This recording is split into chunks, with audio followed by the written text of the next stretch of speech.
በአውሮፓ ሻምፒየንስ ሊግ የቤኔፊካ እና የሪያል ማድሪድ ድራማዊ ትዕይንት በጣም የእግር ኳስን ውበት እንቅስቃሴ አሳይተውን አሳልፈዋል።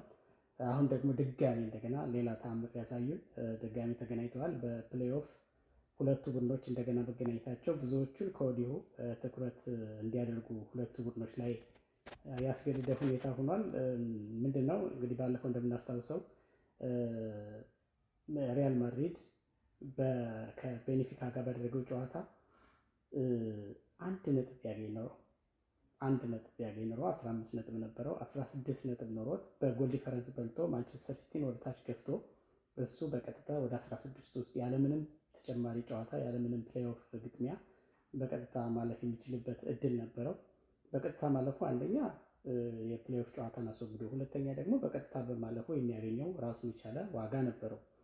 ስለዚህ ያንን ሚስ አደረገ። በማን በቤኔፊካ አማካኝነት በቤኔፊካ ስለተሸነፈ።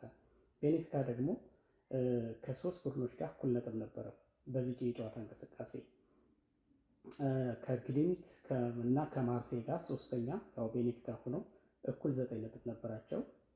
ስለዚህ በጎል ዲፈረንስ የግድ መብለጥ ነበረበት ወደ ፕሌይኦፍ ለመግባት፣ አሊያ ግን ከጨዋታ ውጭ ነበር የሚሆነው። ምክንያቱም እንደሚታወቀው በአውሮፓ ቻምፒየንስ ሊግ ከአንደኛ እስከ 8ኛ የወጡት በቀጥታ ያልፋሉ። ከ8ኛ እስከ 24ኛ ድረስ የወጡት ደግሞ ወደ ፕሌይኦፍ ይገባሉ። ስለዚህ ወደ ፕሌይኦፍ የሚገቡት ውስጥ ለመግባት አሸንፎ ቤኔፊካ አንድ የጎል ዲፈረንስ ተጨማሪ አንድ ጎል ማግኘት ነበረበት እና በረኛው አሸንፎ ባለቀ ሰዓት እንዴት ነቅሎ እዛ ለቴስታ ኳስ ለመሻማት ይገባል? እኔ ራሴ እያልኩ ነበር ይህን ሳላስተውልና ያቺ ተጨማሪ አንድ ጎል አስፈላጊ ነበረች። ስለዚህ በተጨማሪ 8 ደቂቃዎች ውስጥ 98ኛው ደቂቃ ላይ ይችን ጎል ድራማዊ በሆነ መንገድ ማድሪድ ያስቆጠረ። ስለዚህ በአንድ የጎል ዲፈረንስ ወደ ፕሌይኦፍ እንዲገባ ከጨዋታ ውጭ እንዳይሆን ቤኔፊካን አገዘ ማለት ነው።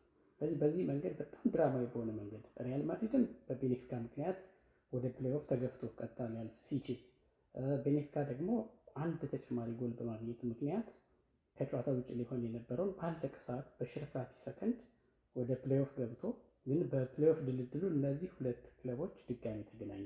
በጣም አስገራሚ ነገር እሱ ነው እና እንግዲህ የጆዜ ሞሪኖ ቡድን ቤኔፊካ ምን ይሰራል በፕሌይኦፉ የምናየው ነው የሚሆነው። አብዛኞቹ ግን ሪያል ማድሪድ ለመበቀል ቤኔፊካን ጥሩ አጋጣሚ ነው ይላሉ።